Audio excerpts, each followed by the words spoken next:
দুয়ারে সরকার বা যে কোনো রকমের সরকারি কাজ করার জন্য জমি সংক্রান্ত সেখানে আপনাদেরকে খতিয়ান নাম্বার দিয়ে একটা সার্চিং কপি বার করতে আনে যে রিসেন্ট যে ওই জমিটা তোমার নামে আছে সেটার জন্য।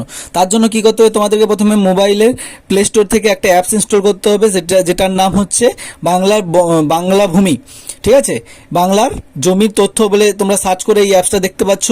ঠিক আছে, এইটা তোমাদেরকে ইনস্টল করতে হবে, করার পরে ওপেন করে নেবে, লগ ইন করে ইনস্টল করে ওপেন করার পরে দেখতে হবে অনেক অপশন দেখাচ্ছে। তার মধ্যে তোমাদের কি করতে হবে, প্রথম উপরে দিয়ে দেবে প্লট খতিয়ান ইনফরমেশন বলে একটা অপশন, ওটাতে ক্লিক করলে করার পর দেখতে হবে web version first, app version এসব আছে, সেখানে তোমাদেরকে ওয়েব ভার্সন ফার্স্টে ক্লিক করতে হবে।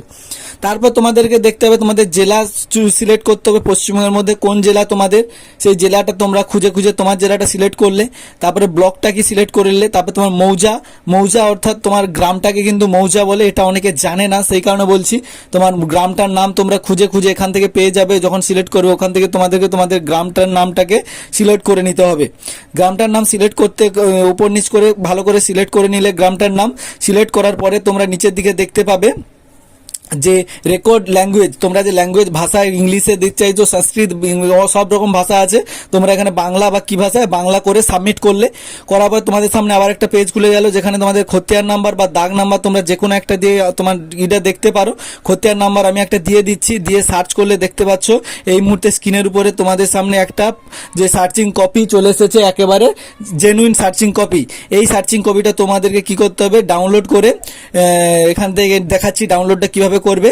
এখান থেকে পিডিএফ আকারে ডাউনলোড করে প্রিন্ট আউট করে সেটাকে ওই জমির কাগজের সঙ্গে সিলেক্ট করে তোমরা বিভিন্ন রকম সরকারি যে সকল জমি সংক্রান্ত কাজকর্মগুলো হয়, যেরকম ধরো এই যে কৃষক বন্ধু বা পিএম কিষাণ, এইসবের সঙ্গে কিন্তু দিতে হয়, সেই কারণে এটা খুবই গুরুত্বপূর্ণ, জেনে রাখো। মোবাইল দিয়েই সহজে করা যায়, আর ওয়েবসাইটে গিয়ে করলে অনেক সময় সাপেক্ষ ব্যাপার, আবার হওয়ার চান্সটা খুবই কম। তো এইভাবে তোমরা খুব সহজেই সার্চিং কপি বের করে নিতে পারবে, কারোর হেল্প ছাড়া, অর্থাৎ কারোর বাড়িতে না গিয়ে তোমরা করতে পারবে। চলো, এই ছিল আজকের ভিডিও। যদি ভালো লাগে অবশ্যই বন্ধুদের সঙ্গে শেয়ার করবে, আর অ্যাপসটাতে একটু অ্যাডভার্টাইজ চলে, তা সেটা একটু লক্ষ্য নজর রাখবে। তো চলো, এই ছিল আজকের ভিডিও। ভালো লাগলে অবশ্যই লাইক, কমেন্ট, শেয়ার এবং সাবস্ক্রাইব করে দিও।